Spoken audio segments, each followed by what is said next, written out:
हल्की ठंडी हवा चल रही है। टूटी छप्पर की झोपड़ी से सूरज की किरणें अंदर घुसकर दीवार पर सुनहरी रेखाएं बना रही हैं। कोने में एक पुरानी चारपाई पर माँ सोई है, चेहरे पर थकान की रेखाएं। पास ही मिट्टी का चूल्हा, जिस पर पिछली रात की राख अभी भी हल्की गर्म है। दीवार पर टंगा पुराना स्कूल बैग, जिसमें से किताबों के पन्ने झांक रहे हैं। बाहर मुर्गे की बांग सुनाई देती है। माँ करवट बदलती है, आंखें खोलती है और आसमान की ओर देखती है। फिर एक नया दिन, शायद आज कुछ अच्छा हो जाए। वो उठकर चूल्हे में लकड़ी डालती है और धुआं धीरे धीरे झोपड़ी में फैल जाता है। पिता, जो फटे कंबल में सो रहे थे, करवट लेते हैं। आज थोड़ा जल्दी निकलना होगा। ठेकेदार ने कहा था देर हुई तो काम नहीं मिलेगा। माँ धीमे से मुस्कुराती है, लेकिन आँखों में चिंता साफ झलकती है। पहले कुछ खा लो, खाली पेट कहाँ काम चलेगा। रहने दे, तू और बच्चे खा लेना, मैं वहीं कुछ ढूंढ लूंगा। वो उठकर अपनी पुरानी फटी कमीज पहनता है, जिसमें कई जगह रफू के निशान हैं। माँ उसके हाथ में फटे कपड़े में बंधे 2 सूखे रोटी थमाती है। बस इतना ही बचा था, भगवान से दुआ है आज का दिन अच्छा निकले। पिता सिर हिलाते हैं, बाहर निकलते हैं। बेटा अभी भी सोया है, उसके चेहरे पर मासूमियत और भविष्य के सपनों की झलक है। माँ उसके बाल सहलाती है और दूर सूरज की तरफ देखती है। मेरे लाल के जीवन में भी एक दिन उजाला जरूर आएगा। माँ चूल्हे के पास बैठी है, उसके बाल खुले हैं, माथे पर पसीने की बूंदें चमक रही हैं। चूल्हे की आंच कमजोर है, लकड़ियाँ गीली हैं, धुआं आँखों में भर जाता है। वो बार बार आँखें पोंछती है, पर रोटी सेंकती रहती है। पास में एक पुरानी थाली रखी है, जिसमें थोड़ा सा आटा है। बेटा, लगभग 10 साल का, बगल में बैठा किताब खोलने की कोशिश कर रहा है, लेकिन पेट की भूख ध्यान भटका रही है। अम्मा, कब बनेगी रोटी? बहुत भूख लगी है। बस बेटा, थोड़ी देर में तैयार हो जाएगी। देख, तेरे लिए मैं गोल गोल रोटी बना रही हूँ। वो रोटी को पलटती है, किनारे कच्चे रह जाते हैं, बीच में जलने लगते हैं। माँ झट से उसे उतारती है, लेकिन रोटी आधी कच्ची है। अम्मा, ये आधा पकी है। हाँ बेटा, आज आग भी जैसे रूठ गई है, तू बस नमक लगाकर खा ले, पेट में चला जाएगा। कोई बात नहीं अम्मा, अध पकी भी तेरे हाथ की बनी है, मजा तो आएगा ही। माँ की आंखें भर आती हैं। वो बेटे के सिर पर हाथ रखती है, उसके चेहरे पर प्यार और दर्द दोनों झलकते हैं। दूर कहीं से मंदिर की घंटी की आवाज आती है। चूल्हे की लकड़ी टूटकर गिरती है, धुआं झोपड़ी में फैल जाता है। माँ खांसती है, पर मुस्कुराती रहती है, जैसे वो अपने आंसू बेटे से छिपाना चाहती हो। पिता झोपड़ी के बाहर खड़े हैं, कंधे पर पुराना फटा हुआ झोला लटकाए हुए, हाथ में टिफिन नहीं बल्कि कपड़े में बंधे 2 सूखी रोटी हैं। पैरों में टूटी फूटी चप्पलें, आँखों में जिम्मेदारी की गहराई। माँ दरवाजे पर खड़ी है, बेटे का हाथ पकड़े हुए। झोपड़ी के पास की मिट्टी अब भी रात की नमी में गीली है। सावधानी से जाना जी, पिछले हफ्ते भी वही ईंट गिरने से चोट लगी थी। अरे अब ईंट से क्या डरना, पेट के लिए तो पत्थर भी उठाने पड़ते हैं। बाबा, आज जल्दी लौट आना ना, मैं स्कूल के बाद आपके साथ खेत जाऊंगा। पढ़ाई कर ले मेरे लाल, ताकि तू कभी मजदूर न बने। तेरे बाबा की यही तमन्ना है। माँ के चेहरे पर हल्की मुस्कान और आँखों में नमी दोनों साथ साथ हैं। भगवान तुम्हारा दिन अच्छा करे, और हाँ, भूखा मत रहना। भूख तो अब आदत बन गई है, पर तेरी और बच्चे की मुस्कान ही पेट भर देती है। वो झोपड़ी से बाहर निकलते हैं। धूप में उनकी परछाई लंबी होती जाती है, हर कदम के साथ मिट्टी उड़ती है, जैसे जिंदगी की थकान रास्ते पर बिखर रही हो। दूर खेतों में बैलों की घंटियां बज रही हैं। कुछ और मजदूरों की टोली दिखाई देती है, सबके चेहरे पर एक ही कहानी लिखी है, मेहनत और उम्मीद। पिता उन सबके साथ जुड़ते हैं, कंधे पर फावड़ा रखते हैं और धीरे धीरे रास्ते में गायब हो जाते हैं। हाथ में अपनी पुरानी फटी किताब लिए बैठा है, किताब के पन्ने मुड़े हुए हैं, पर उसके चेहरे पर जिद और जुनून साफ है। वो माँ के पास आकर धीरे से बोलता है, अम्मा, मैं आज स्कूल जाऊंगा, मास्टर जी ने कहा है आज टेस्ट है। बेटा, फीस तो अभी बाकी है और यूनिफॉर्म भी फट गई है, वहाँ सब हंसेंगे तुझ पर। हंसने दो अम्मा, मैं पढ़ाई छोड़ दूंगा तो बाबा की तरह मजदूर बन जाऊंगा क्या? माँ थम जाती है, उसके हाथ में भरा पानी का लोटा रुक जाता है। आंखें बेटे की आंखों में झांकती हैं। वहाँ सिर्फ जिद नहीं, सपनों की चमक है।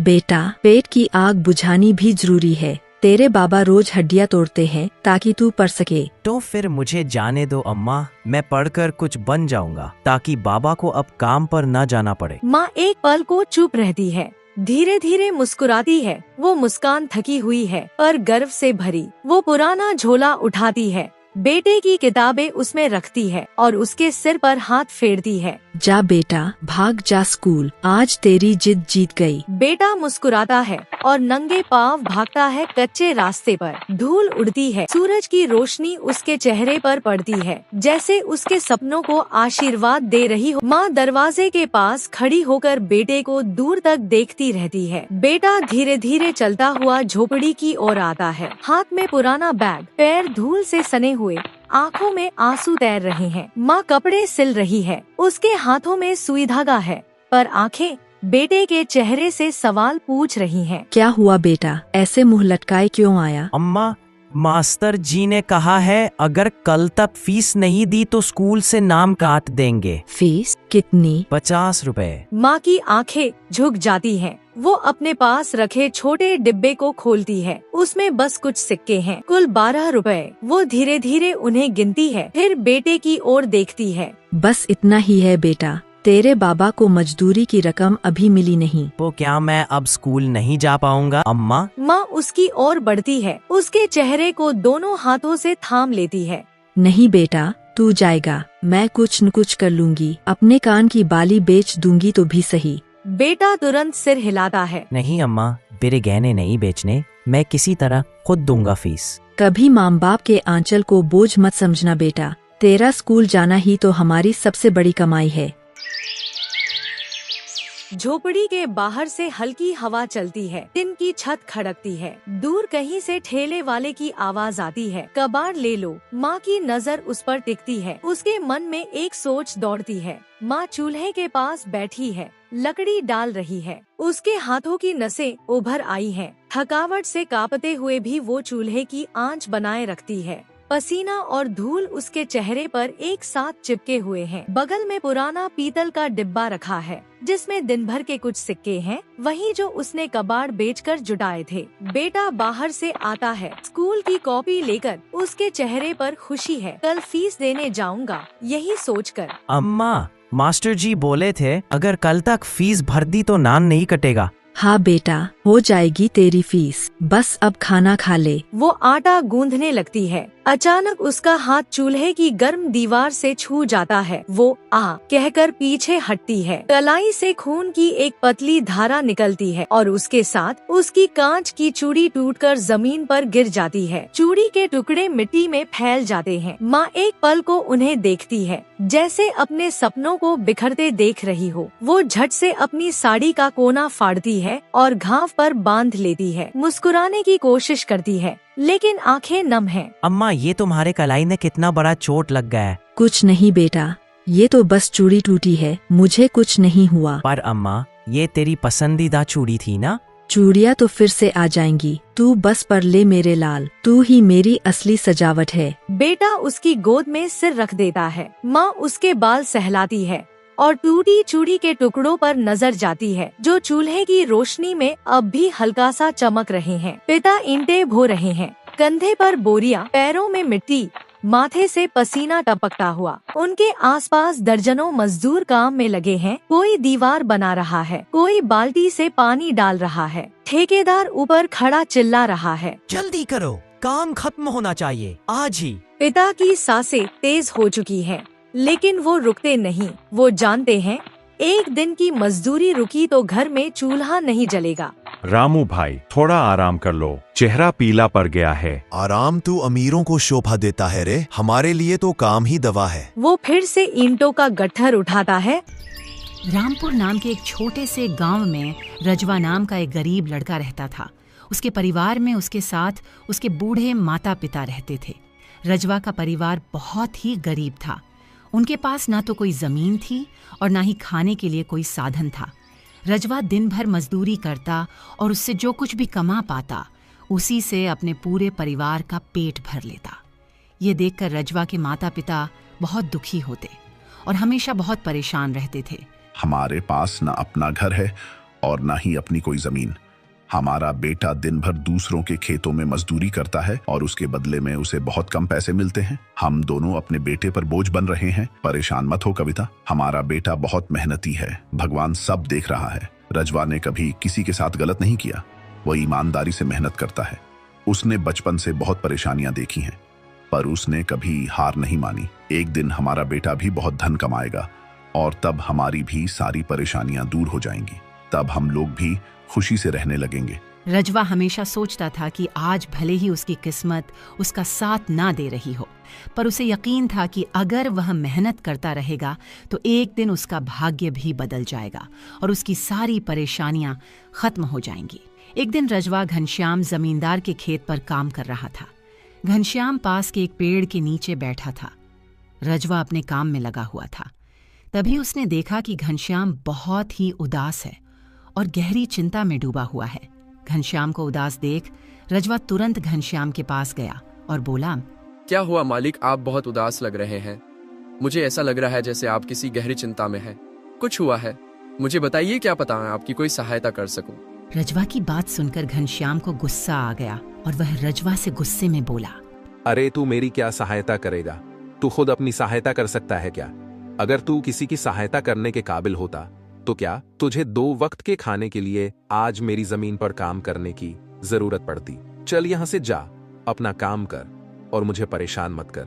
सेठ जी, ऐसा नहीं है, ये सब वक्त वक्त की बात है। सब किस्मत का खेल है और इंसान को अपनी मेहनत पर विश्वास रखना चाहिए। आज भले ही किस्मत मेरे पक्ष में ना हो, लेकिन अगर मैं ईमानदारी और लगन से मेहनत करता रहूंगा तो किस्मत भी एक दिन मेरी तरफ झुक जाएगी। मेहनत और धैर्य से तकदीर के दरवाजे खुलने में देर हो सकती है, लेकिन मेहनत कभी बेकार नहीं जाती। रजवा की बात सुनकर घनश्याम बहुत प्रसन्न हुआ। अरे रजवा, तेरे विचार तो बहुत ही अच्छे हैं। तेरी बातें सुनकर मन को एक सुकून सा मिला है। इतनी परेशानियों में भी तू अपनी जिंदगी खुश होकर काट रहा है। कैसे? मैं तो समझ नहीं पा रहा हूँ। सेठ जी, ये सब मेरे पिता की सीख है। जब भी मैं किसी चीज के लिए अपने पिता से जिद का था तो मेरे पिता हमेशा मुझे यही समझाते थे, बेटा रजवा, हमारे पास इतना धन नहीं है कि मैं तेरी हर इच्छा पूरी कर सकूं, लेकिन एक बात हमेशा याद रखना, जिंदगी भी मौसम की तरह होती है। कभी ये धूप की तरह खुशियों से भरी होती है तो कभी ठंड की तरह कठिनाइयां लाती है और कभी बारिश की तरह परेशानी आती है। लेकिन जैसे हर मौसम बीत जाता है वैसे ही जिंदगी के मुश्किल हालात भी गुजर जाते हैं। बस धैर्य और हिम्मत बनाए रखना जरूरी है, क्योंकि एक दिन सब कुछ ठीक हो ही जाता है। अरे वाह, लगता है तेरे पिता बहुत ही नेक दिल के इंसान हैं। किसी दिन मैं भी उनसे आकर जरूर मिलूंगा। मालिक, क्या हुआ है? आप एक बार मुझे साफ साफ बताइए, क्या पता आपकी परेशानी का कोई हल मिल ही जाए। अरे रजवा, मैं एक बहुत बड़ी परेशानी में फंस गया हूँ। मुझे अपनी परेशानी का कोई भी हल नजर नहीं आ रहा है। मैं क्या करूँ, कभी से वही सोच रहा हूँ। सेठ जी, एक बार मुझे बताइए तो क्या पता आपकी परेशानी का कोई हल निकाल पाऊं। रजवा, हमारे गांव में मेरे पिता की एक पुश्तैनी जमीन थी जो काफी पीढ़ियों से हमारे पास थी। उस पर मेरा और मेरे भाई का हक है, पर हमारे गांव के ही 2 बाप बेटों ने उस पर कब्जा कर लिया है। मैं पुलिस थाने में केस दर्ज कराने की सोच रहा था, लेकिन गांव के बहुत अमीर लोग उनके साथ हैं।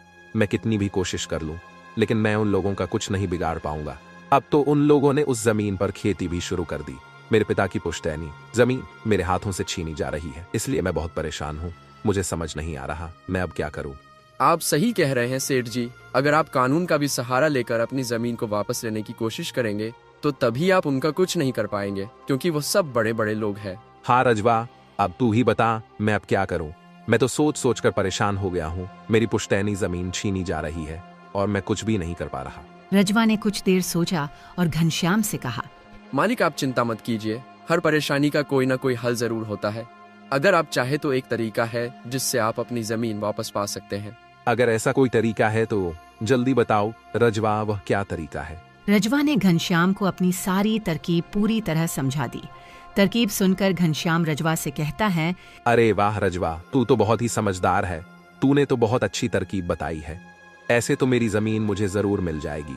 मैं तुझसे वादा करता हूँ, अगर तेरी यह योजना सफल हुई तो मैं अपनी जमीन का एक कुछ हिस्सा तेरे नाम कर दूंगा।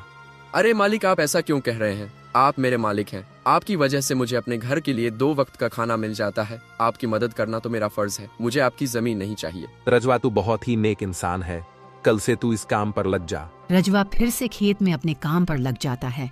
अगले दिन रजवा भगवंत और नटवरलाल नाम के उन बाप बेटों के पास पहुंच जाता है जिन्होंने घनश्याम की जमीन पर कब्जा कर रखा था।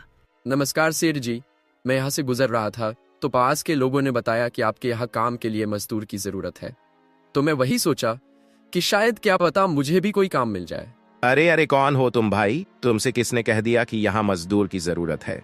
यहाँ किसी भी मजदूर की कोई जरूरत नहीं है। सेठ जी, मैं एक मजदूर हूँ, पास ही के एक गांव में रहता हूँ, काम की तलाश में इधर उधर भटक रहा हूँ।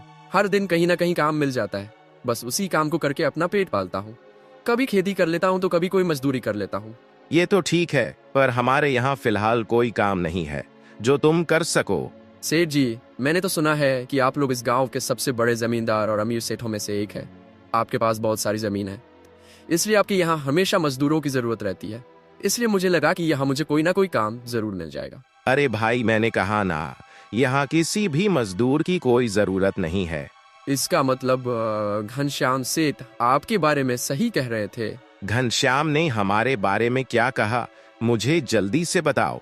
अरे कुछ नहीं सेठ जी, चलिए तो मैं चलता हूँ। सेठ जी, आपके यहाँ तो कोई काम नहीं है, मैं अपने लिए कहीं और कोई काम देख लेता हूँ।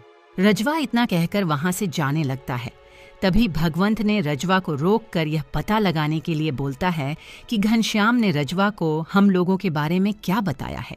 अरे भाई, जल्दी से इधर आओ, शायद तुम्हारे लिए हमारे पास एक काम है। रजवा तुरंत उनके पास चला गया और कहता है, धन्यवाद सेठ जी, बताइए क्या काम है? आप जो भी काम बोलेंगे मैं हर काम करने के लिए तैयार हूँ। आखिर मुझे अपने बूढ़े माँ बाप का पेट भी पालना है। अरे सब्र रखो, काम तो हम तुम्हें बता ही देंगे, लेकिन पहले यह बताओ कि घनश्याम हमारे बारे में क्या कह रहा था। सेठ जी, मैं पहले घनश्याम सेठ के यहाँ काम करता था, पर वह बहुत ही कंजूस और बदतमीज आदमी है। मैं उनके यहाँ दिन रात मेहनत करता, पर इतनी मेहनत करने के बाद भी वो मेरी सही मजदूरी नहीं देता था। इस बात पर कल मेरी उससे बहस हो गई थी। फिर क्या हुआ? घनश्याम ने हमारे बारे में क्या कहा? जब मेरी सेठ घनश्याम से बहस हो रही थी, तब उसने मुझसे कहा कि पूरे गांव में उनसे ज्यादा मजदूरी कोई नहीं दे सकता। तो मैंने गुस्से में कह दिया कि गांव के सबसे बड़े जमींदार नटवरलाल और भगवंत सेठ सबसे अच्छी मजदूरी देते हैं, इसलिए उनके यहाँ हमेशा काम करने वालों की भीड़ लगी रहती है। हाँ भाई, बिल्कुल सही कहा था। आखिर हम गांव के सबसे बड़े जमींदार हैं। हमारा फर्ज है कि जो भी मजदूर हमारे यहाँ काम करता है उसे उसकी मेहनत के हिसाब से सही मजदूरी मिले। वाह सेठ जी, आपने बहुत अच्छी बात कही। घनश्याम सेठ कभी भी आपकी बराबरी नहीं कर सकता, वो तो शायद आपके जितना भी नहीं सोच सकता। नटवरलाल और भगवंत रजवा की चापलूसी भरी बातों में आ जाते हैं और उसे अपने यहाँ काम पर रख लेते हैं। चलो अब काम की बात करते हैं। तुम एक अच्छे इंसान लगते हो, हमें अपने खेत पर काम करने के लिए तुम्हारे जैसे ही एक मजदूर की जरूरत है। कल से ही काम पर आ जाना और बहुत मेहनत से काम करना, ठीक है? कुछ दिन ऐसे ही बीत गए। एक दिन नटवरलाल अपने बेटे भगवंत से बोला, भगवंत बेटा, यह रजवा तो बहुत मेहनती है, यह अकेले ही 10 लोगों का काम कर देता है। अच्छा हुआ कि हमने इसे रोक लिया और काम पर रख लिया। हाँ पिताजी, आप सही कह रहे हो। रजवा बहुत मेहनती है, इसकी जितना काम शायद ही कोई और कर रहा होगा। यह पूरा दिन यहाँ काम पर अकेला लगा रहता है। रजवा की मेहनत ने नटवरलाल और भगवंत का दिल जीत लिया। कुछ दिन और बीत गए। एक शाम नटवरलाल और भगवंत अपने खेतों का दौरा कर रहे थे। जब वे अपने खेत पर पहुंचे तो देखा कि रजवा इतने देर तक भी काम कर रहा था। रजवा भाई, अब तो रात होने वाली है, तुम इतनी देर तक काम क्यों कर रहे हो? अब घर जाओ और आराम कर लो। सेठ जी, हमारी किस्मत में आराम कहाँ है? घर पर बूढ़े माँ बाप हैं और काम नहीं करूंगा तो उनके लिए 2 वक्त का खाना कहाँ से जुटा पाऊंगा? घर पर बैठकर आराम करने से अच्छा है कि मैं काम करूं। इस तरह मेरा मन भी लगा रहता है। तुम बहुत मेहनती हो रजवा, आज का काम यहीं छोड़ दो और घर जाकर आराम करो। नहीं सेठ जी, इसकी कोई जरूरत नहीं है, मैं काम करने में ही खुश हूँ। आप लोग जाइए, मैं ठीक हूँ। ठीक है रजवा, फिर हम जाते हैं। जब तुम्हारा मन करे काम खत्म करके अपने घर चले जाना। इसके बाद नटवरलाल और भगवंत खेत को रजवा के भरोसे छोड़कर चले गए। अगली सुबह जब नटवरलाल और भगवंत अपने खेत पर लौटे तो देखा कि वहां बहुत सारे पुलिस खड़े हैं। पुलिस को देखकर दोनों दौड़ते हुए आए और पुलिस से पूछा, क्या हुआ थानेदार साहब, आप यहाँ क्या कर रही हैं? कुछ हुआ है, मुझे जल्दी से बताइए। क्या यह जमीन तुम दोनों की है? मुझे जल्दी से बताओ। हाँ थानेदार साहब, ये जमीन हमारी ही है, हमारे पास इसके सारे कागजात भी हैं। फिर तो तुम दोनों को ले जाकर जेल में डालना ही पड़ेगा, तभी तुम दोनों को अक्ल आएगा। ये क्या कह रहे हैं थानेदार साहब, हम कुछ समझे नहीं। आप क्या कहना चाह रही हैं? अभी तुम दोनों बहुत अच्छे से समझ जाओगे। वह देखो तुम्हारी जमीन से क्या निकला है। थानेदार के कहते ही दोनों बाप बेटे जब पलट कर देखते हैं तो वहां उनकी जमीन में एक लाश दबी हुई थी, जिसमें सिर्फ कंकाल ही बचा था। ये देखकर दोनों बाप बेटे बहुत डर जाते हैं। थानेदार साहब, यह किसकी लाश है और यह हमारे खेत में कहां से आ गई? मुझे कुछ नहीं पता। अब बहाने मत बनाओ। पहले लोगों को मारो, फिर उन्हें अपनी जमीन में गाड़ दो, और अब कह रहे हो कि यह क्या है? नहीं थानेदार साहब, हमें नहीं पता कि यह सब क्या है। यह लाश यहाँ कैसे आई, हमें तो कुछ भी पता ही नहीं है। अब झूठ मत बोलो। अगर फांसी नहीं हुई तो कम से कम तुम दोनों को उम्र कैद की सजा तो जरूर मिलेगी। फांसी और उम्र कैद की बात सुनकर दोनों बाप बेटे डर गए और थानेदार के सामने गिड़गिड़ाने लगे। थानेदार साहब, हम इस लाश के बारे में कुछ नहीं जानते। हमें नहीं पता यह लाश किसकी है और इसे यहाँ कौन गाड़ कर चला गया। इस मामले से बचने के लिए दोनों ने कुछ तरकीब सोचनी शुरू की। तभी रजवा भी वहाँ आ जाता है। अरे सेठ जी, यह पुलिस वाले यहाँ क्यों आए हैं? क्या हुआ है? रजवा देखो, पता नहीं कहाँ से हमारी जमीन में यह कंकाल आ गया है। हमें तो कुछ पता ही नहीं है। मालिक, यह कंकाल यहाँ कहाँ से आ गया? ये तो बहुत गंभीर बात है। रजवा, पता नहीं यह कंकाल यहाँ कहाँ से आया है, और थानेदार साहब को लगता है कि इसे हमने यहाँ मारकर गाड़ा है। अब तू ही कोई उपाय सोच जिससे हम इस परेशानी से बच सके। तीनों को आपस में खुसर फुसर करते देख थानेदार ने उनसे कहा, अब कोई तरकीब मत बनाओ। तुम दोनों बाप बेटों में से कोई एक तो जरूर जेल जाएगा। अब तुम ही तय करो जेल कौन जाएगा। थानेदार साहब, थोड़ा सा समय दीजिए, हम तय कर ले कि जेल कौन जाएगा हम दोनों में से। मैं बस 5 मिनट देता हूँ, जल्दी से फैसला करो कौन जाएगा। रजवा, नटवर लाल और भगवंत थोड़ी दूरी पर जाकर बात करने लगे। देखो मालिक, दोनों के फंसने से अच्छा है कि कोई एक फंसे। अब सोचिए कौन जाएगा जेल। हम दोनों में से कोई भी जेल नहीं जाना चाहता। रजवा भाई, कोई उपाय सोचो जिससे हम दोनों इस मुसीबत से बच सके। मालिक, एक बात कहूँ, इस कंकाल को देखकर ऐसा लगता है कि इसे काफी महीने पहले इस जमीन में दफना दिया होगा। नटवरलाल फांसी की बात सुनकर पहले ही डर गया था और रजवा की बात सुनते ही उसने फटाफट पूरी कहानी रजवा को बता दी। देखो रजवा भाई, सच कहूँ तो ये जमीन हमने कुछ महीने पहले ही घनश्याम से हड़प ली थी। नटवरलाल की बात सुनकर रजवा ऐसा दिखाने लगा जैसे उसे कुछ पता ही ना हो। क्या कहा मालिक? आपने ये जमीन हड़पी थी? मुझे कुछ समझ नहीं आ रहा, जरा साफ साफ बताइए। नटवरलाल ने जमीन हड़पने की पूरी कहानी रजवा को बताई। पूरी कहानी सुनने के बाद रजवा ने कहा, मालिक, मेरे पास एक तरकीब है जिससे सांप भी मर जाएगा और लाठी भी नहीं टूटेगी। जल्दी बताओ रजवा भाई, क्या तरकीब है? तरकीब बताने से पहले मुझे यह बताइए कि आप लोगों के लिए क्या ज्यादा जरूरी है, यह है जमीन या आप दोनों की जान? रजवा, इसमें पूछने वाली कौन सी बात है? हमारे लिए जमीन से ज्यादा हमारी जान प्यारी है। तो एक काम कीजिए मालिक, आप सबसे पहले जाकर पुलिस को बताइए कि यह जमीन सेठ घनश्याम की है। आप उनसे बोलिए कि हमने तो कुछ महीने पहले ही यह जमीन बस काम करने के लिए उनसे ली थी, बाकी का काम मैं संभाल लूंगा। अरे रजवा, लेकिन इससे तो हमारी जमीन हमसे छीन जाएगी, फिर क्या होगा? नहीं मालिक, शायद आप मेरी तरकीब समझ नहीं पाए। जब आप पुलिस को बताएंगे कि यह जमीन सेठ घनश्याम की है तो पुलिस किसे गिरफ्तार करेगी? सेठ घनश्याम को। और जब घनश्याम जेल चला जाएगा तब आप लोग फिर से जमीन पर कब्जा कर सकते हैं। इससे आप लोग भी जेल जाने से बच जाओगे और जमीन भी आपके ही के पास रहेगी। रजवा की तरकीब सुनकर दोनों बाप बेटे दंग रह गए। वाह रजवा भाई, तुम तो बहुत होशियार हो। आज तक तुमने हमें अपने काम से खुश किया था और अब तुम्हारी बुद्धि हमारी जान भी बचाएगी। इसके बाद तीनों पुलिस के पास गए और रजवा ने जो कुछ कहा था वही बात दोनों बाप बेटे पुलिस से कहने लगे। थानेदार साहब, यह जमीन हमारी नहीं है। हमने कुछ महीने पहले ही काम करने के लिए यह खेत घनश्याम सेठ से लिया था। अरे वाह, जब खुद फंस गए हो तो अब किसी और को फंसाकर अपनी जान बचाना चाहते हो? नहीं साहब, अगर आपको हमारी बात पर यकीन नहीं हो रहा तो आप रजवा से पूछ लीजिए। वह हमारे साथ बस कुछ दिनों से ही काम कर रहा है। इससे पहले वह सेठ घनश्याम के यहाँ काम करता था। थानेदार साहब, ये जमीन सेठ घनश्याम की है। नटवर लाल और भगवंत सेठ ने तो बस कुछ समय से जमीन पर खेती करना शुरू किया है। रजवा की बात सुनकर थानेदार ने रजवा से कहा, रजवा, तुम एक काम करो, जाओ सेठ घनश्याम को तुरंत बुलाकर लेकर आओ। रजवा तुरंत जाकर सेठ घनश्याम को बुलाकर लाता है, परंतु घनश्याम अपने साथ गांव के मुखिया को भी अपने साथ ले आता है।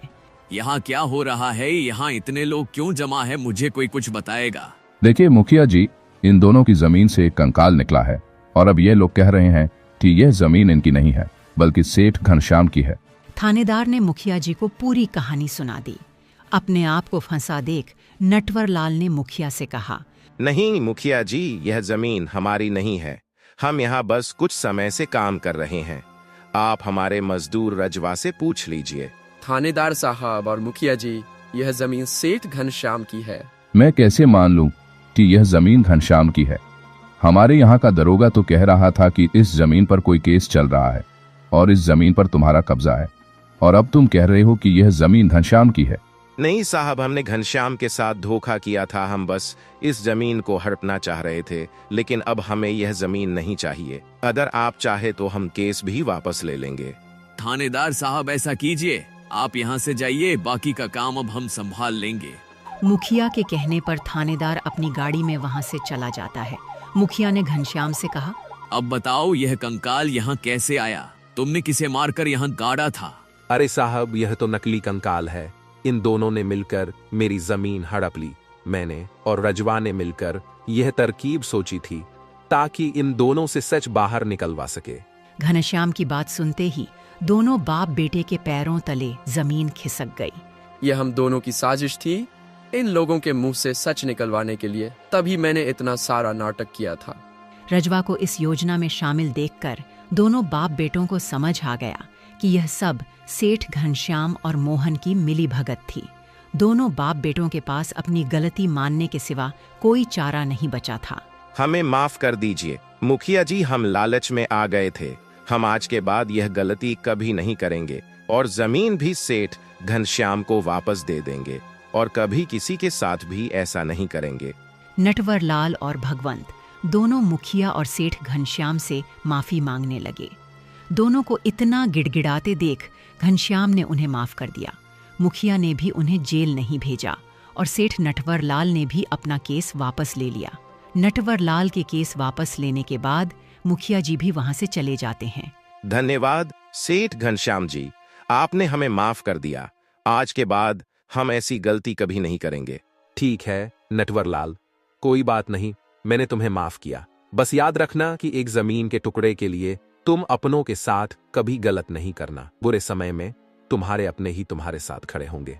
जमीन का क्या है, कभी मेरी तो कभी तुम्हारी। आखिर में सेठ घनश्याम ने रजवा को जमीन का एक हिस्सा दे दिया और उसे जमीन का मालिक बना दिया। रजवा, जैसा कि मैंने वादा किया था, जिस जमीन पर तुम काम कर रहे थे, आज से वह जमीन तुम्हारी है और अब तुम उसके मालिक हो। नहीं मालिक, इसकी कोई जरूरत नहीं है। मैं आपके खेत में काम करके ही खुश हूँ। याद करो रजवा, तुमने मुझसे क्या कहा था? बस मेहनत करते रहो, एक दिन तकदीर का दरवाजा जरूर खुलेगा। तो समझो, तुम्हारी तकदीर का दरवाजा खुल चुका है और अब तुम भी जमीन के मालिक हो। अब से तुम्हें किसी और के यहाँ काम करने की कोई जरूरत नहीं पड़ेगी। इस तरह रजवा ने अपनी मेहनत और बुद्धि से सेठ घनश्याम को उसकी जमीन वापस दिलाई और दोनों ठगी करने वाले बाप बेटों को भी सबक सिखाया। इस तरह रजवा ने अपनी मेहनत और चतुराई की मदद से अपनी फूटी किस्मत बदल दी और अब वह भी एक बड़ी जमीन का मालिक बन गया था।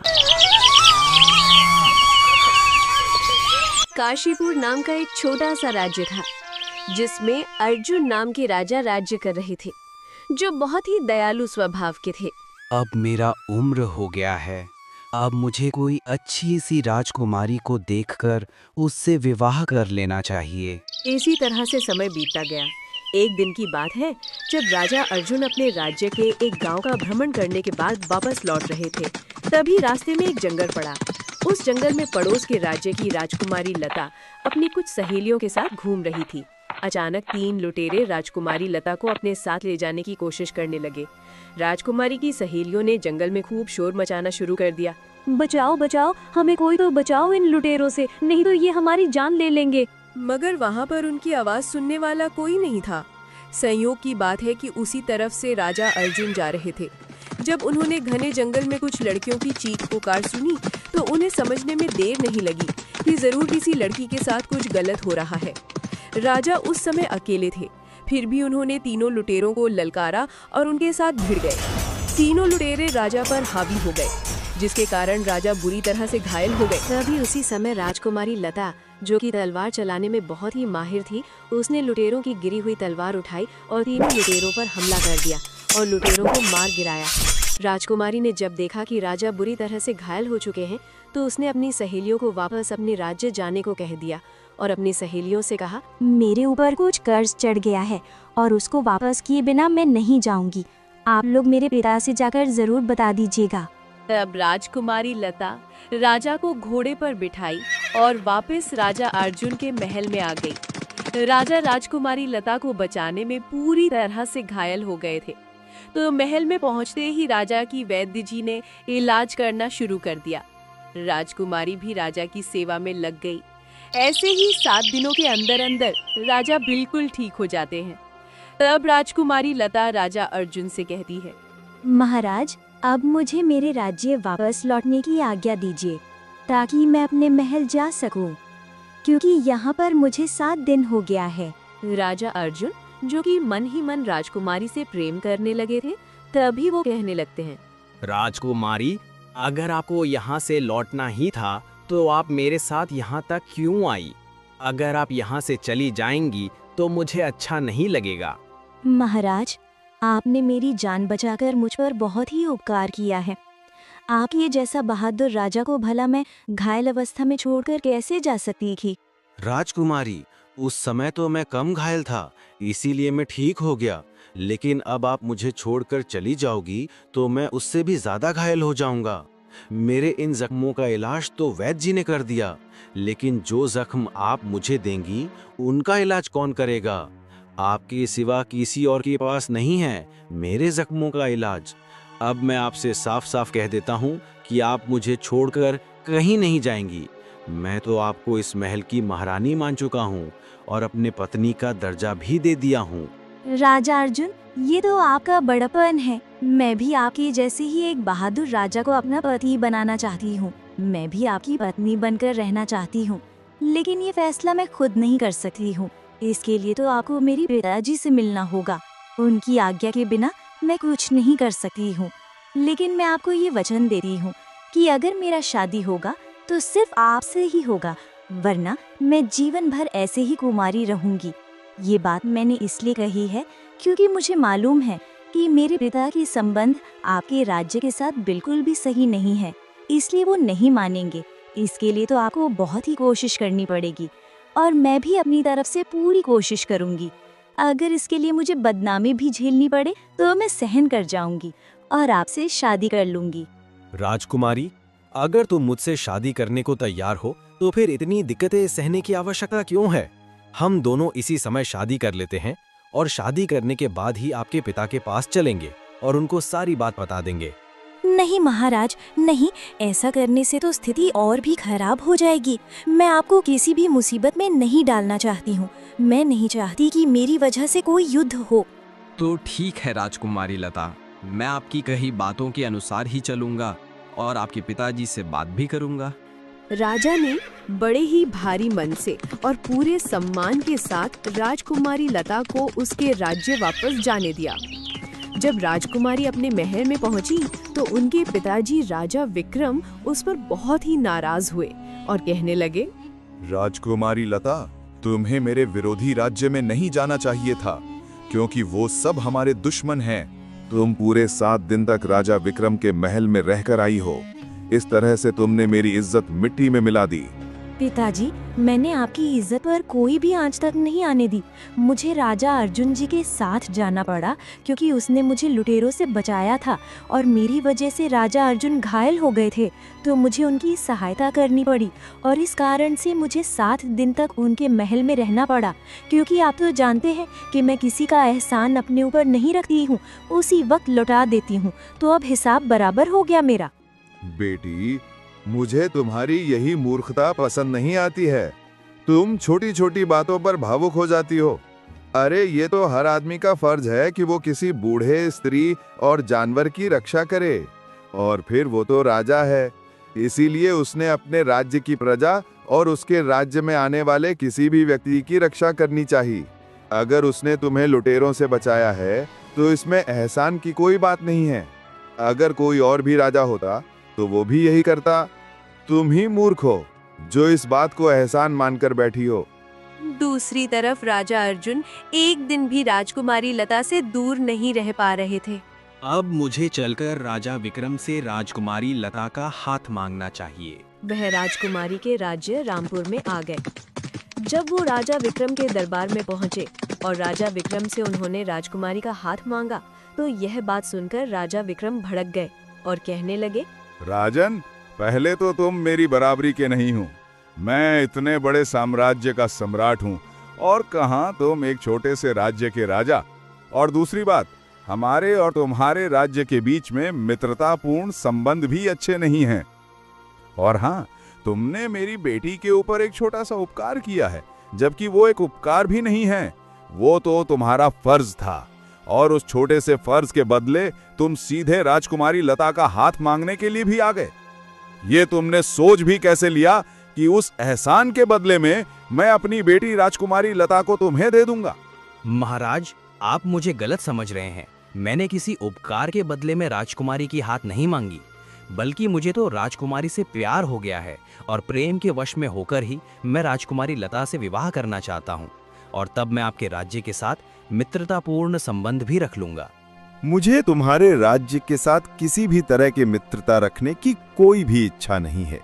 और मैं तुम्हें बता दूं कि हमारी राजकुमारी की शादी की बात पहले से ही किसी दूसरे राजकुमार के साथ चल रही है। अगर सब कुछ ठीक ठाक रहा तो मैं अगले महीने में राजकुमारी लता का विवाह कर दूंगा। राजन, एक बार फिर सोच लीजिए। मेरे लिए आपके दिल में जो भी नफरतें हैं उन्हें निकालकर बाहर कीजिए। मैं आपके सामने हाथ जोड़ रहा हूँ। देखो अर्जुन, मैं तुम्हारा इज्जत कर रहा हूँ तो इसका मतलब ये नहीं कि तुम कुछ भी बोलते जाओ और मैं सुनता रहूंगा। तुमने मेरी राजकुमारी पर जो उपकार किया है उसी की वजह से मैं अब तक चुप हूँ, वरना तुम्हें तो कब का मैंने बंदी बना लिया होता। और इससे पहले कि मैं गुस्से में आकर अपनी तलवार से तुम्हारा सर धड़ से अलग कर दूं, तुम मेरे दरवाजे से चले जाओ और फिर कभी भी मेरे राज्य की सीमा के अंदर अपना कदम मत रखना, और मेरे राज्य का कोई भी आदमी तुम्हारे राज्य में नहीं जाएगा।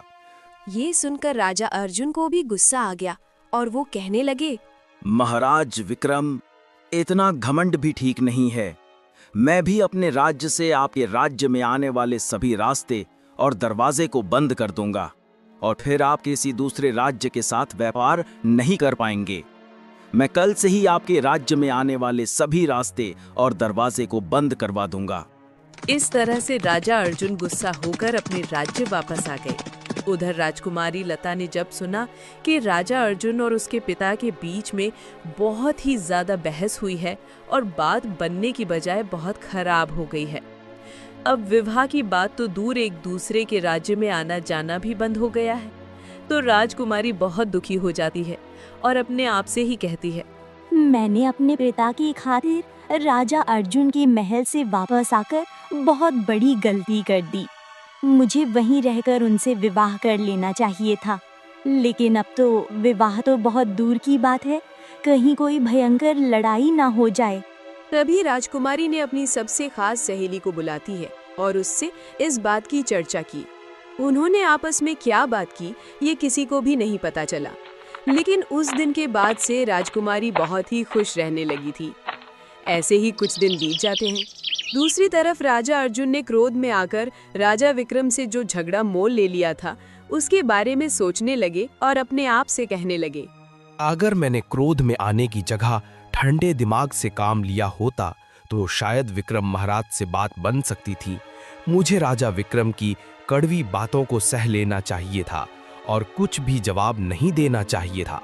अब राजा अर्जुन अपनी इस गलती को सुधारना चाहते थे और इसके लिए उसने अपने राज्य और रामपुर राज्य से आने वाले लोगों पर किसी तरह की कोई रोक नहीं लगाई और सभी लोगों को आने जाने दिया। ऐसे ही कुछ महीने और बीत गए।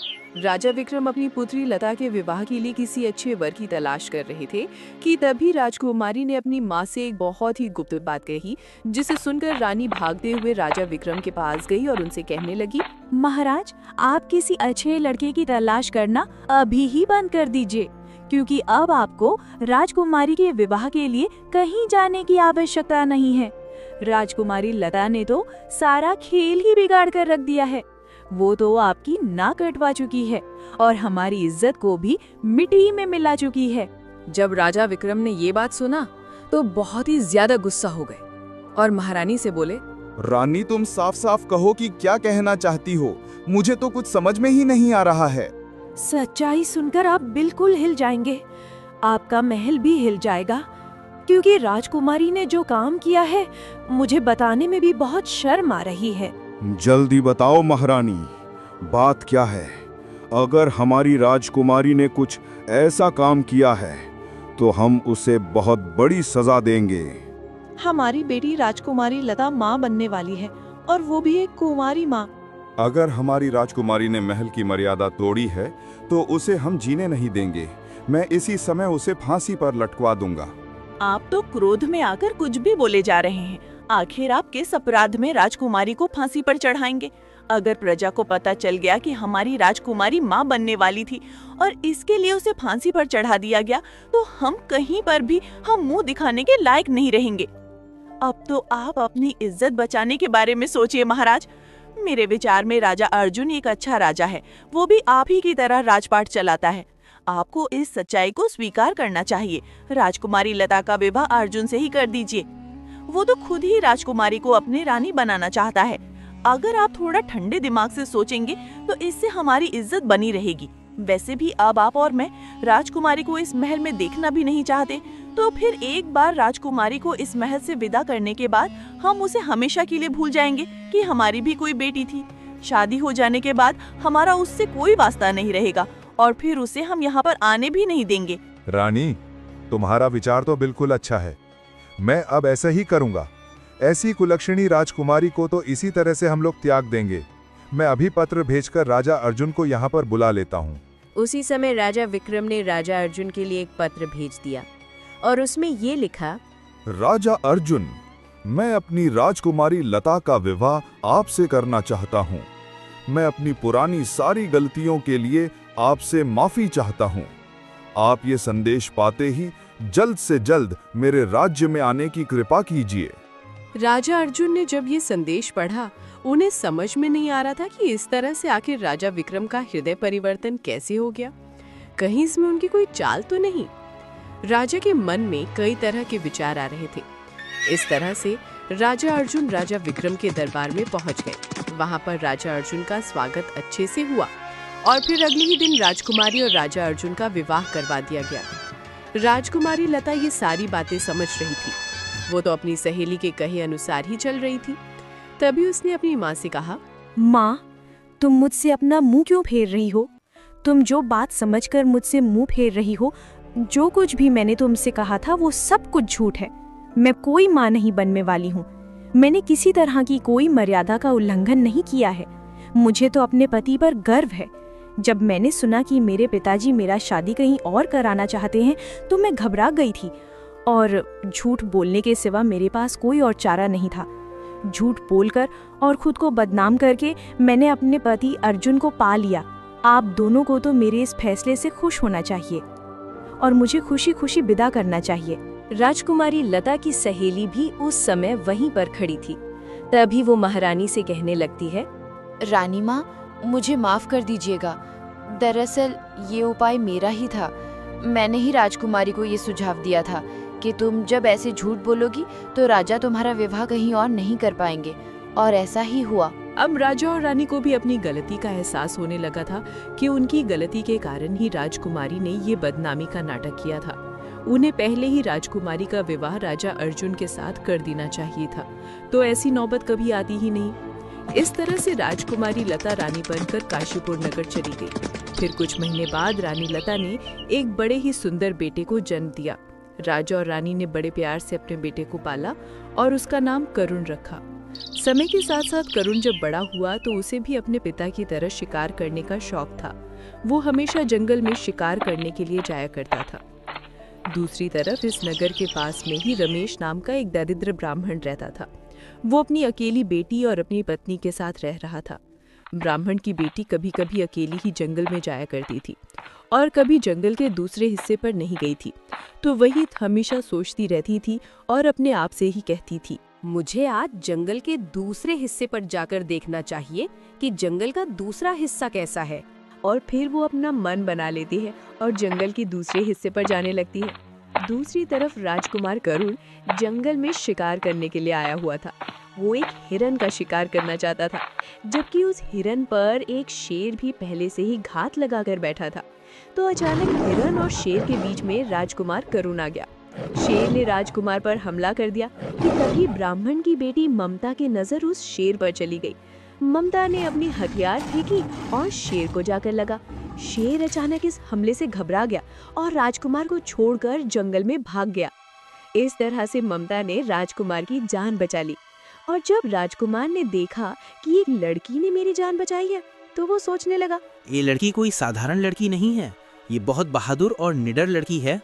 फिर क्या था, राजकुमार करुण और ममता में दो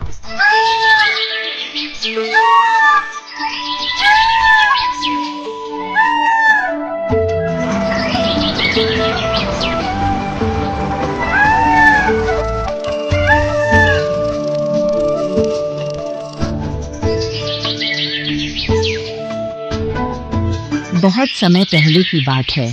चारों तरफ की नदियां, तालाब, कुएं सूख गए थे। कृष्णापुर गांव में तेज भीषण गर्मी ने वहां के लोगों का सुख चैन छीन लिया था। वहां के लोगों के लिए हर महीने की तरह इस बार भी पानी की कमी अधिक मात्रा में बढ़ चुकी थी। गांव में कभी हल्की बारिश हो जाती थी, लेकिन उससे भी कुछ नहीं हो पाता था। बारिश का पानी जितना गिरता वह सब झरने की ओर बह जाता था। अरे सुमित्रा, जरा एक गिलास पानी तो देना पीने के लिए। अरे पानी पीने से पहले आपके लिए हलवा बना दूं? अरे हाँ सुमित्रा, हलवा तो मुझे बहुत पसंद है, तुम पहले हलवा ही बना दो। अरे हलवा छोड़िए, मैं आपके लिए लड्डू बना दूं, क्योंकि गर्मी में लड्डू खाएंगे तो आपके पेट में ठंडक रहेगी। अरे सुमित्रा, लड्डू का नाम सुनकर मेरे मुंह में पानी आ गया। तो एक काम कीजिए, आप यही पानी पी लीजिए। तुम ये कैसी बातें कर रही हो सुमित्रा? मैं तो बस एक गिलास पानी मांग रहा था तुमसे। अरे जी, सारे तालाब सूख जा रहे हैं और अब नदी का पानी भी खत्म हो रहा है, और मैं पानी कहाँ से लाऊं? घर में एक भी दाना पानी नहीं बचा है, ऊपर से ये गर्मी। तुम चिंता मत करो सुमित्रा, मैं अभी सरपंच जी के पास जाता हूँ। शायद उनके पास कोई योजना हो जिससे हमें पीने को पानी और खाने को अनाज मिल जाए। हरिया पानी और अनाज की समस्या लेकर सरपंच जी के घर जाता है। सुनिए जी, यह फ्रिज बिल्कुल भी पानी ठंडा नहीं कर रहा है। दिन भर की गर्मी वैसे ही बर्दाश्त नहीं हो रही है, और ऊपर से यह फ्रिज भी खराब हो गया।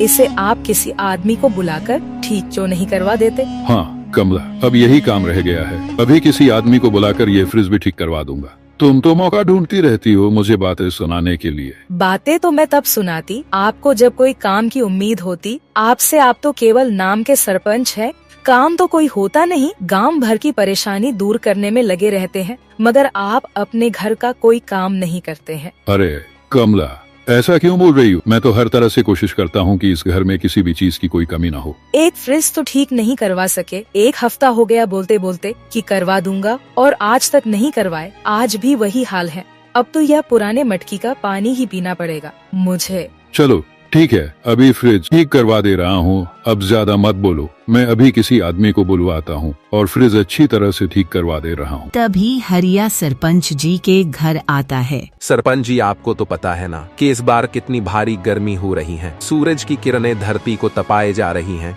और उसी का परिणाम है कि हमारे गांव का तालाब भी सूखता जा रहा है, जिसके कारण पानी भी नसीब नहीं हो रहा है पीने के लिए। हाँ हरिया, मुझे पता है कि तालाब का पानी दिन प्रतिदिन घटता जा रहा है।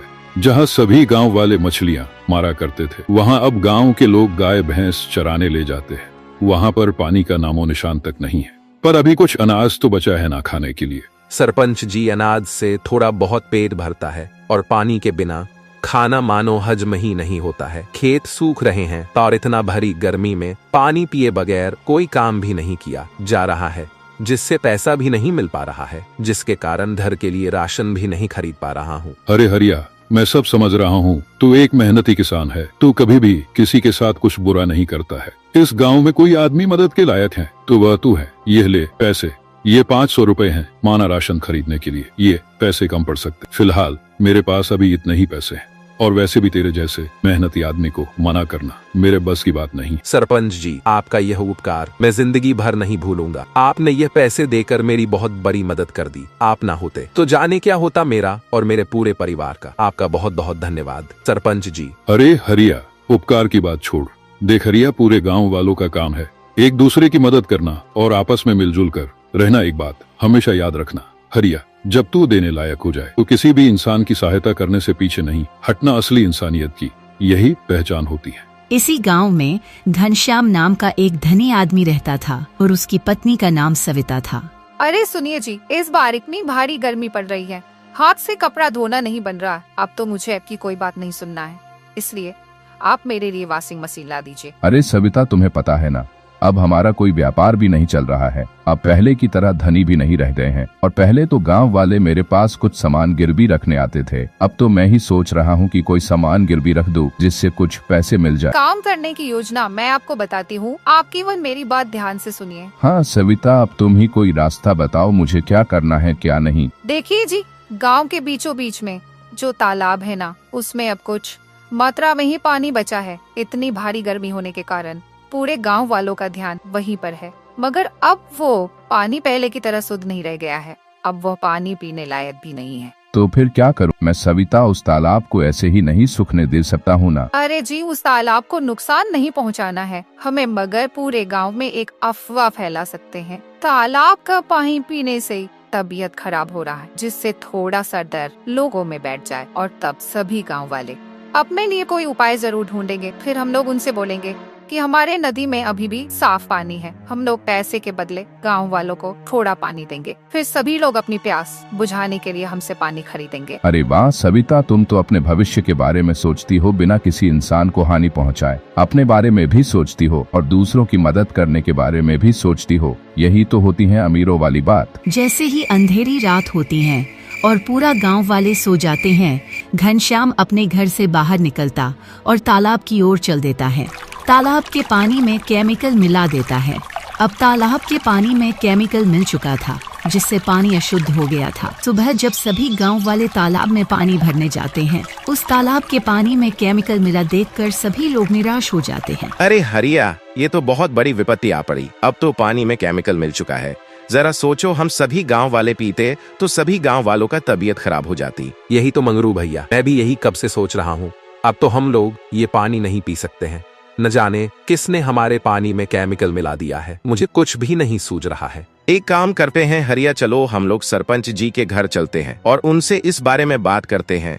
शायद उनके पास कोई तरकीब हो। तुम बिल्कुल ठीक कह रहे हो मंगरू भाई, इस परिस्थिति में कोई हमारी सहायता कर सकता है तो वह केवल सरपंच जी हैं। चलो देर ना करें, अभी चलते हैं उनके पास। शायद उनके पास इस परेशानी का कोई उपाय हो। मंगरू और हरिया सरपंच जी के पास जाते हैं सहायता मांगने के लिए। सरपंच जी, अनर्थ हो गया। ये किसी की बहुत बड़ी चाल लगती है। पता नहीं किसने हमारे तालाब के पानी में केमिकल मिला दिया है। प्यास के मारे सभी गांव वालों की तबीयत खराब हो रही है। अब आप ही हमारी सहायता कीजिए सरपंच जी। हाँ सरपंच जी, अगर इस समय कुछ नहीं किया गया तो हमारी स्थिति और खराब हो जाएगी। हम लोग पानी लाए तो लाए कहाँ से? हमारे गांव की सभी नदियाँ सूख चुकी हैं और तालाब में केमिकल मिल चुका है। मंगरू और हरिया, मैं तुम लोगों की बात समझ रहा हूँ, लेकिन तुम लोग चिंता ना करो। मैं इस गाँव का सरपंच हूँ और गाँव वालों को इस परिस्थिति में नहीं छोड़ूंगा। मैं तुम लोगों की सहायता जरूर करूंगा। मेरे पास एक नदी है जो अभी ठंडा पानी देता है और नदी मेरे पुराने जमीन के पास है। तुम लोग वहाँ से पानी भर सकते हो। सच में सरपंच जी, अगर आप हम सभी गांव वालों को अपने नदी में से पानी भरने देंगे तो गांव की स्थिति फिर से सुधर जाएगी। गांव मेरा भी परिवार है मंगरू, और अपने परिवार की सहायता करना सबका फर्ज होता है। तुम सभी लोग जाकर पानी भरो। अगर घनश्याम सेठ कुछ कहे तो मुझे बताना। सभी गांव वाले सरपंच जी के नदी से पानी भरने लगते हैं, मगर इतनी भारी गर्मी होने के कारण पानी भी सूखने लगता है और पूरे गांव में मात्र यही एक जरिया था पानी मिलने का। लेकिन जब सभी गांव के लोग पानी भरने लगते हैं और नदी सूख जाता है, गांव के लोग बर्तन लिए इधर उधर दर दर भटकते हैं। प्यास के मारे बूढ़े बुजुर्ग आसमान की ओर देखते हैं और बारिश का इंतजार करते हैं। देखो हरिया, अब तो हमारी नदी भी सूख गई है। जीव जंतु पानी के मारे तड़प रहे हैं और सभी गांव वाले भी प्यास के मारे इधर उधर भटक रहे हैं। हरिया, मेरे बस में जितना था मैंने उतना गांव वालों का मदद किया। अब मैं नहीं कुछ कर पाऊंगा, मेरे बस की बात नहीं है। तो फिर क्या करें सरपंच जी? बूढ़े बुजुर्ग बिलख रहे हैं और बच्चे प्यास के मारे तड़प रहे हैं। गांव की औरतें दूर दूर तक इधर उधर पानी के लिए दर दर भटक रही है। केवल एक ही रास्ता बचा है, घनश्याम सेठ जी के पास चलते हैं। सुना है उनके नदी में आज भी बिल्कुल ठंडा व साफ पानी है। माना वह अमीर है, आखिर हम भी लोग इसी गांव के सदस्य हैं ना। अगर हम सभी गांव वाले मिलकर उनसे मदद मांगे तो शायद वो हमारी सहायता करें। चलिए सरपंच जी, गांव वालों को साथ लेकर घनश्याम सेठ जी के घर, अगर हम उनसे दया की भीख मांगने नहीं बल्कि इंसानियत के नाते उम्मीद लेकर जाएंगे। आज भी एक गांव वाला एक गांव वाले की मदद ना करे तो वह किस काम का। तो चलो गांव वालों, अगर तुम सब तैयार हो तो अभी इसी वक्त हम सब मिलकर घनश्याम सेठ जी के घर पर चलते हैं। उनको अपनी परिस्थिति बताएंगे। और हाँ, एक बात याद रखना, तुम सब हम लाचार जरूर हैं मगर बेइज्जत नहीं। सभी गांव के लोग घनश्याम सेठ के पास जाते हैं मदद मांगने के लिए। अरे सरपंच जी और हरिया मंगरू, तुम सब मेरे घर, क्या बात है? घनश्याम जी, अब हमारी परिस्थिति बहुत खराब हो चुकी है। गांव की नदियां सूख गई है और हमारे खेतों में दरारें पड़ चुके हैं। बूढ़े बुजुर्ग सब प्यास के मारे तड़प रहे हैं। अब बस आपका नदी ही बचा है जिसमें पानी अभी भी है। हम सभी गांव वाले आपसे सहायता मांगने आए हैं। क्या आप हमें पानी दे सकते हैं पीने के लिए? सेठ जी, हम आपसे भीख मांगने नहीं आए बल्कि इंसानियत के नाते आपके पास आए हैं। भूख प्यास ने हम लोगों को इस हाल पर ला दिया है मगर हमारी आत्मा अभी भी जिंदा है। अरे हरिया, जब पूरे गांव का पानी खत्म हो गया है तो तुम लोग मेरे नदी पर नजर गड़ा लिए। यह नदी मैंने अपने खुद के पैसों से खुदवाया है, अपने खून पसीने की कमाई से, और ऐसे फ्री में मैं किसी को अपने नदी का पानी नहीं दे सकता हूँ। तो आप अब पानी की भी कीमत लेंगे? आपको तो पता है ना, जल प्राकृतिक का देन है और इसका कीमत नहीं लगाया जा सकता है। पता है सरपंच जी, पानी की कीमत नहीं लगाई जा सकती है, लेकिन परिस्थिति खराब होना तो हर एक चीज की कीमत लगाई जाती है। तुम लोगों को पानी चाहिए तो उसके बदले में मुझे पैसा भी देना पड़ेगा। अगर तुम सब पैसा नहीं दोगे तो मैं तुम लोगों को पानी नहीं दे पाऊंगा। ठीक है, अगर आप पानी के बदले पैसा लेना चाहते हैं तो हमें आपकी यह शर्त मंजूर है। हम लोग दिन रात मेहनत करेंगे और आपसे पानी खरीदेंगे, क्योंकि अब भूख प्यास ने हमें उस हाल पर ला दिया है। अगर एक बूंद पानी नहीं मिला तो हम सब मर जाएंगे। कुछ हफ्ते बाद घनश्याम ने नदी के पानी का कीमत अचानक से बढ़ा दिया। पहले जो पानी 20 रुपए में मिल रहा था, अब उसकी कीमत 100 रुपए कर दिया। यह बात सुनते ही गांव के लोग परेशान हो गए। किसानों और मजदूरों के लिए यह बोझ सहना बहुत मुश्किल हो रहा था। अरे सविता, तुम्हें एक बात बताऊं, तुम्हारे दिमाग की वजह से तो मैंने अब इतना पैसा कमा लिया है। मुझे खुद पर विश्वास नहीं हो रहा है कि मैंने नदी का पानी बेचकर इतने पैसे कमा लिए हैं, जिससे हमारा हाल पहले की तरह हो जाएगा। अगर इसी तरह हमारी कमाई होती रही तो हम एक दिन रामपुर शहर के सबसे धनी जमींदार हो जाएंगे। क्यों ना होंगे जी, आखिर तरकीब जो मेरा था, वरना आप तो यूं ही खाली हाथ मलते रह जाते और सोचते क्या करूं, कैसे करूं। मैंने आपसे कहा था ना कि तरकीब लगाओ, इतने अच्छे मौके का फायदा उठाओ। अरे सविता, चलो मान लिया तुम्हारा तरकीब अच्छा था, तुमने तो जैसे मेरे किस्मत का ताला ही खोल दिया है। अब तुम देखना कि मैं एक हफ्ते में तुम्हारे लिए एकदम महंगा वॉशिंग मशीन लगवा दे रहा हूँ, वही वाला जो ऑटोमेटिक चलता है और बिना आवाज दिए। अरे जी, एक बात सुनिए, नदी के पानी बेचने के साथ साथ मेरे नाम से खेत खरीद दीजिए, और पता नहीं कब हालत कैसा आ जाए, इसलिए बोल रही हूँ। ले लूंगा सविता, जब किस्मत हमारे साथ है और तुम्हारे पास इतना अच्छा तरकीब है तो खेत क्या, तुम चाहो तो तुम्हारे लिए नया घर बनवा दूंगा। अब मैं रुकूंगा नहीं, अब बस आसमान जितना उड़ान भरना है मुझे। हरिया, अब तो घनश्याम सेठ पानी की कीमत दिन प्रतिदिन बढ़ाता जा रहा है, जैसे नदी में पानी नहीं बल्कि हीरा हो। अगर ऐसे ही चलता रहा तो हम गरीब मजदूर तो पानी के बिना ही इधर उधर भटकते रह जाएंगे। तालाब भी सूख रहे हैं और जीव जंतु प्यास के मारे तड़प रहे हैं और हम सब भी भूख प्यास से मर जाएंगे। सरपंच जी, मैं आपकी बात समझ रहा हूँ, पर अब बैठने से कुछ नहीं होगा। हम लोगों को कुछ करना पड़ेगा। मेरे पास एक आइडिया है, एक ऐसी तरकीब जो अच्छे से काम कर गया तो घनश्याम सेठ की उसकी अकल ठिकाने हो जाएगी। क्या बात है हरिया, कोई रास्ता निकाल सकता है तो आज भी तू ही है। बताओ क्या करना पड़ेगा? मुझे चाहे जो भी करना पड़ेगा, मैं वह सब करने के लिए तैयार हूँ। गाँव वालों का प्यास मिटाने के लिए मैं कुछ भी कर सकता हूँ। हरिया सरपंच जी को अपना आइडिया बताता है। उसी रात हरिया और मंगरू दोनों आपस में बात कर रहे थे, तभी घनश्याम वहाँ आ जाता है और उन लोगों की बातें सुनने लगता है। मंगरू, तुझे एक बहुत जरूरी बात बतानी है। क्या तूने सुना है? सरपंच जी के नदी की बात नहीं ना, मैं तुम्हें बताता हूँ तो सुन मंगरू। उस सूखे नदी में एक डाकू ने बहुत सारा सोना, चांदी, हीरा छुपाया था। क्या कह रहे हो हरिया? अगर सरपंच की नदी में बहुत सारा सोना, चांदी और हीरा है, वो भी इतना सारा जो पूरे गांव वालों का किस्मत बदल देगा, तो क्यों ना हम लोग पूरा सोना, चांदी और हीरा निकाल ले। और वैसे भी उस हीरे पर हम सभी गांव वालों का हक है। यही तो बात है मंगरू भैया, ऐसा ही तो नहीं कर सकते हम लोग, क्योंकि वह नदी सूखा ही नहीं बल्कि अब उस सोने, चांदी और हीरे की सुरक्षा के लिए सरपंच जी ने वहाँ पहरेदार लगवा दिया है। इसलिए हम अंदर झांक तो क्या, उस नदी को देख भी नहीं सकते। तो फिर हम लोग क्या करें हरिया, जिससे वह सोना चांदी बाहर निकाल सके? करना क्या है मंगरू भाई, अगर हम लोगों को वह सोना, चांदी और हीरा चाहिए तो उस पुराने बीरान नदी को खरीदना पड़ेगा, तब जाकर वह सोना, चांदी और हीरा हम लोगों का होगा। वो तो ये बात है, सरपंच जी के नदी में ढेर सारा सोना, चांदी और हीरा है। लगता है कि अब मुझे सरपंच जी का नदी खरीदना पड़ेगा, जिससे वह सारा सोना, चांदी और हीरा मेरा हो जाएगा। अगले दिन घनश्याम सरपंच के पास जाता है। घनश्याम जी, आप मेरे घर कहीं मैं ये सपना तो नहीं देख रहा हूँ ना, बताइए कैसे आना हुआ? अरे सरपंच जी, मैं फायदे के लिए नहीं आया, मैं तो बस गांव वालों का वह तकलीफ दूर करने आया हूँ जो मैं गांव वालों को रोज पानी के लिए इधर उधर दर दर भटकते हुए देखता हूँ। आप क्या कह रहे घनश्याम जी?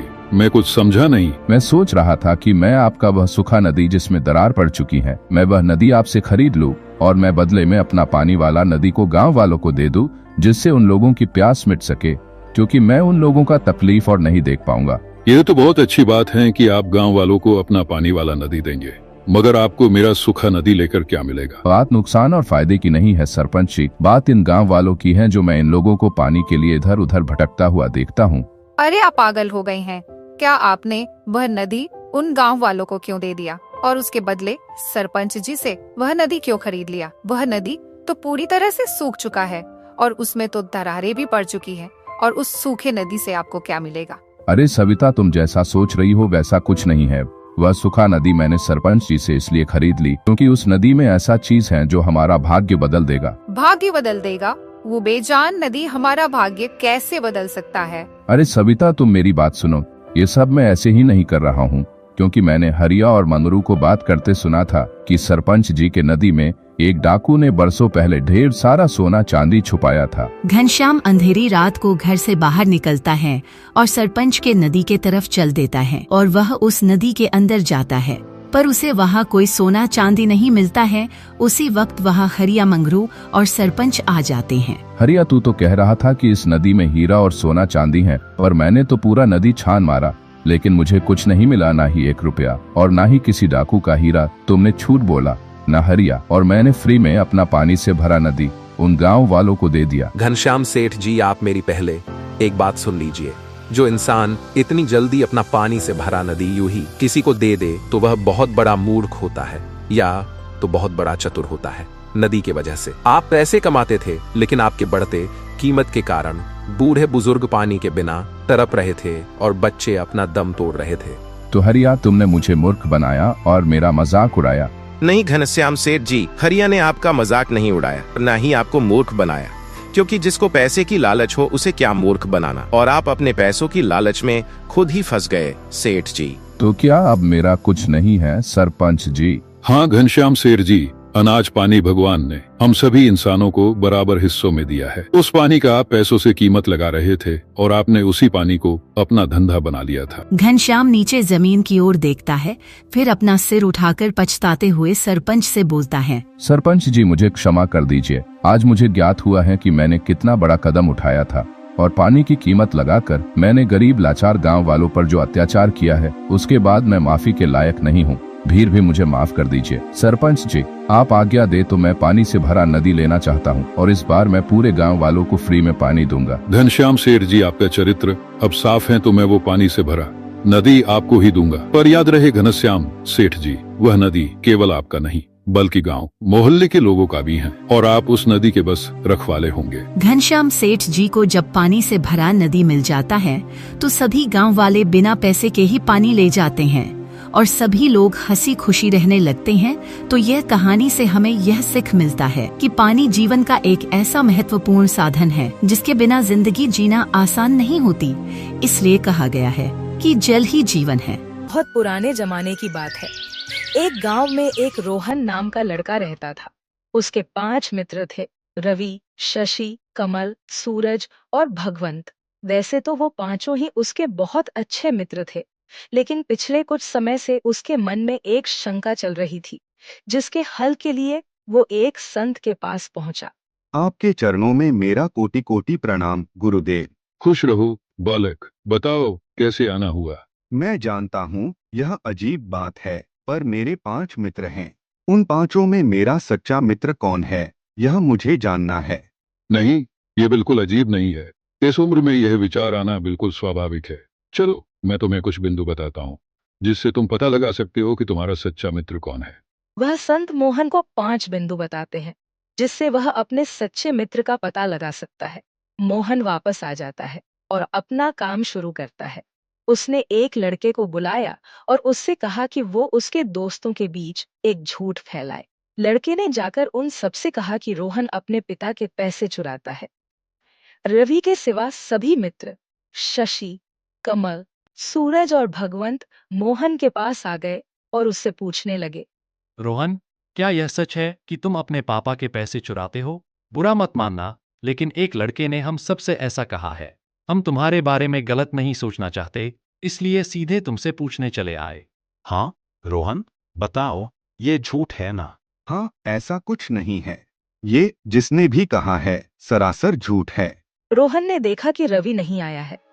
उसने सोचा कि रवि ने बिना पूछे ही उसके खिलाफ कही गई बात को मान लिया। उसे लगा कि शायद रवि उसका सच्चा मित्र नहीं है, लेकिन उसे अभी अपने दोस्तों की और परीक्षा लेनी थी। एक दिन वह अपने 5 दोस्तों के साथ नदी के पास खेलने गया। उसे तैरना आता था, लेकिन वो उनकी परीक्षा लेने के लिए अचानक नदी में गिरकर डूबने का नाटक करने लगा। चलो आज पता चलता है कि कौन मेरा सच्चा मित्र है। बचाओ बचाओ। अरे, रोहन तो डूब रहा है, जल्दी हमें उसे बचाना होगा। हाँ, चलो नदी में कूदो। रवि, कमल, सूरज और भगवंत सभी नदी में कूद पड़े और रोहन को बचाने की कोशिश करने लगे, लेकिन शशि ने नदी में कूदने की कोई कोशिश नहीं की। शशि क्यों नहीं आ रहा? क्या उसे मेरी परवाह नहीं है? रोहन को शशि का यह रवैया बहुत बुरा लगा। उसने सोचा कि शायद शशि उसकी परवाह नहीं करता और उसे सच्चे मित्र की तरह नहीं मानता। कल रवि और आज शशि हद हो गई। जिन्हें मैंने अपना सबसे अच्छा मित्र समझा, वही मेरे सच्चे मित्र नहीं हैं। फिलहाल असली दोस्तों की पहचान करने के लिए अगला पड़ाव था उनसे 500 सिक्के उधार मांगना। मुझे 500 सिक्के उधार चाहिए, क्या तुम मेरी मदद कर सकते हो? बिल्कुल रोहन, तुम्हें जितनी भी जरूरत हो ले लो। रवि ने बिना किसी सवाल के 500 सिक्के रोहन को दे दिए। रोहन ने रवि का धन्यवाद किया और आगे बढ़ गया। शशि, मुझे 500 सिक्के उधार चाहिए, मैं तुम्हें अगले महीने लौटा दूंगा। बिल्कुल मित्र, यह लो 500। शशि ने भी तुरंत 500 सिक्के दे दिए। सूरज, मुझे 500 सिक्के चाहिए, क्या तुम उधार दे सकते हो? हाँ, क्यों नहीं, इसमें इतना शर्माने वाली कौन सी बात है? सूरज ने भी बिना किसी हिचकिचाहट के 500 सिक्के दे दिए। भगवंत यार, 500 सिक्के होंगे क्या तेरे पास? हाँ है, ये ने 500 सिक्के। भगवंत ने भी तुरंत 500 सिक्के दे दिए। अब अंत में रोहन कमल के पास पहुंचा। कमल, मुझे 500 चाहिए, क्या तुम उधार दे सकते हो? 500 तो नहीं, 50 है, यह रख लो। पर मुझे बहुत जरूरत है। लेकिन यार, मेरे पास बस 50 ही है। बस रोहन को कमल की यह कंजूसी बहुत बुरी लगी। उसने सोचा कि कमल शायद सच्चा मित्र नहीं है, क्योंकि उसने जरूरत के वक्त पूरी मदद नहीं की। अब सच्चे मित्र की अगली परीक्षा के लिए उसने एक लड़के से कहा कि वह उसके दोस्तों तक उसकी झूठी दुर्घटना की खबर पहुंचाए। लड़के ने ऐसा ही किया। रोहन, क्या हुआ? तुम ठीक तो हो? हमने सुना कि तुम सीढ़ियों से गिर पड़े। कैसे हो तुम? तुम्हें कुछ ज्यादा चोट तो नहीं आई? भगवान करे तुम जल्दी ठीक हो जाओ यार। सूरज कहाँ है? क्या उसे मेरी हालत के बारे में नहीं पता चला? पता नहीं रोहन, हम भी सूरज को ढूंढ रहे थे, लेकिन वो कहीं नहीं मिला। रोहन को यह बहुत बुरा लगा कि सूरज उसकी इतनी गंभीर स्थिति में भी मिलने नहीं आया। वह बहुत परेशान था कि उसका हर एक मित्र एक परीक्षा में उत्तीर्ण नहीं हो रहा है। आखिरकार कुछ दिन बाद रोहन ने संत द्वारा बताए 5वें और अंतिम बिंदु पर काम किया। तुम्हारा सच्चा मित्र कौन है? रोहन, तुम मुझ पर भरोसा कर सकते हो, मैं किसी से कुछ नहीं कहूँगा। शशि, मैंने एक दुकान से कुछ सामान चुरा लिया। यार, मुझे बहुत बुरा लग रहा है, पर यह किसी को बताना मत। तुम निश्चिंत रहो रोहन, मैं इसे किसी से नहीं कहूँगा। कमल, यह बात किसी को बताना मत, पर पता है मैं ना रात को सोते हुए बिस्तर गीला कर देता हूँ। मुझे यह बीमारी है। रोहन, तुम मुझ पर भरोसा कर सकते हो, मैं किसी से कुछ नहीं कहूँगा, पर इसका इलाज करवाओ। एक राज की बात बताऊं, मेरा असली नाम नामंगल है, पर यह सिर्फ तुम्हारे और मेरे बीच रहनी चाहिए। तुम निश्चिंत रहो रोहन, मैं किसी को नहीं बताऊंगा, मेरा मतलब मंगल। भगवंत, मैं तुम्हें अपना एक राज बताता हूँ, किसी से कहना मत। दरअसल मेरी माँ सौतेली है। अरे रोहन, ऐसा कैसे हो सकता है भाई? तुमने आज से पहले तो ऐसा कुछ नहीं बताया, पर चलो तुम मुझ पर भरोसा कर सकते हो, मैं किसी से कुछ नहीं कहूँगा। कुछ दिन बाद रोहन जब रास्ते से जा रहा था तो उसे एक लड़का मिला और वह बोला, क्या बात है रोहन, सुना है तुम्हारी माँ सौतेली है। रोहन को बहुत बुरा लगा और उसे समझ आ गया कि भगवंत ने उसका राज खोल दिया। संत के बताए 5 बिंदु पूरे हो चुके थे, पर उसके कुछ समझ में नहीं आया कि उसका सच्चा मित्र कौन है। इसलिए वो संत के पास पहुंचा और उन्हें पूरी बात बताई। आपके चरणों में मेरा कोटि कोटि प्रणाम।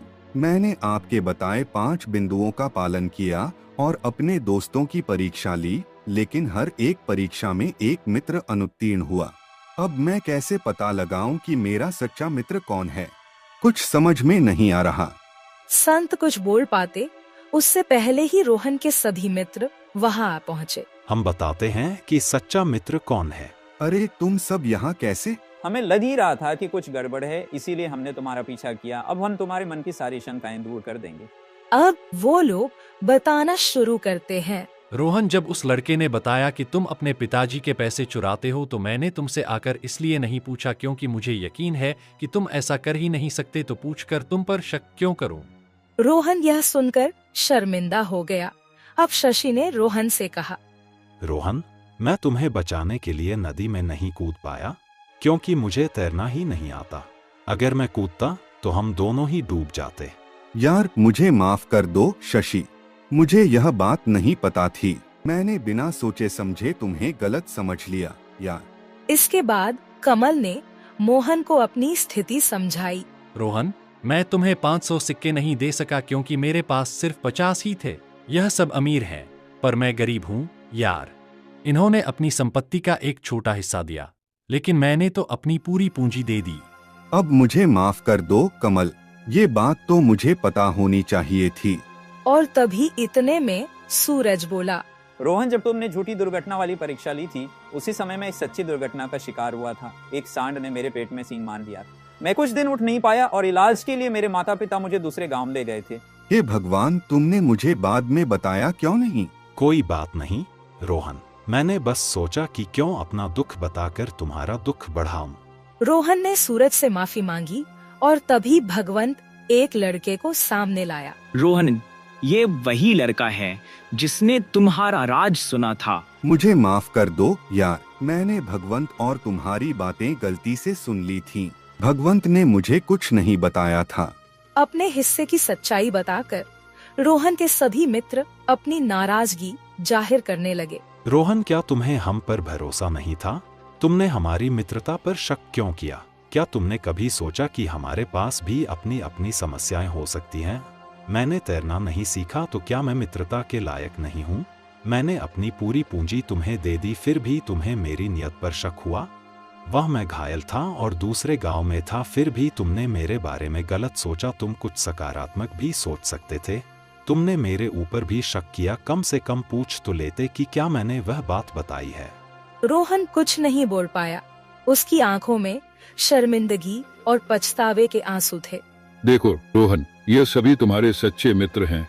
कोई भी इंसान उत्तम नहीं होता, तुम भी नहीं। वो इंसान के जीवन में मुश्किलें आती रहती है, जिनकी वजह से वो हर समय हर कसौटी पर खरा नहीं उतर पाता। सच्ची मित्रता का मतलब सिर्फ कसौटों पर खरा उतरना नहीं होता। आज ये सब अपनी परिस्थितियां तुम्हें समझाने आए हैं। यही निशानी है कि यह तुम्हारे सच्चे मित्र हैं और तुम्हारी शर्मिंदगी इस बात का सबूत है कि तुम इनके सच्चे मित्र हो। रोहन ने अपनी गलती का एहसास करते हुए अपने दोस्तों से माफी मांगी। मुझे माफ कर दो दोस्तों, मैंने तुम सबकी सच्ची मित्रता पर शक किया और तुम्हें गलत समझा। मैं बहुत शर्मिंदा हूँ यार। कोई बात नहीं रोहन, हम सब गलतियां करते हैं। सच्ची मित्रता में समझ और माफी दोनों होनी चाहिए। साधु महाराज की बात बिल्कुल सही है। कोई भी व्यक्ति उत्तम श्रेणी का नहीं होता, सबसे कभी ना कभी गलती हो जाया करती है, या फिर परिस्थितियां ऐसी होती है कि इंसान साथ नहीं दे पाता। हमें एक दूसरे को माफ कर देना चाहिए। हम तुम्हें माफ करते हैं। रोहन और तुम हमें माफ कर दो मित्रता का मतलब ही एक दूसरे पर विश्वास करना है। हमारी मित्रता पहले से भी मजबूत हो गई है। अब सब कुछ भूल जाओ, जो हो गया सो हो गया। रोहन को अपनी गलती का एहसास हुआ और उसने सच्ची मित्रता का मतलब समझा। सभी मित्र हंसते हुए एक दूसरे के साथ समय बिताने लगे। उनकी मित्रता अब पहले से भी ज्यादा मजबूत और गहरी हो गई थी।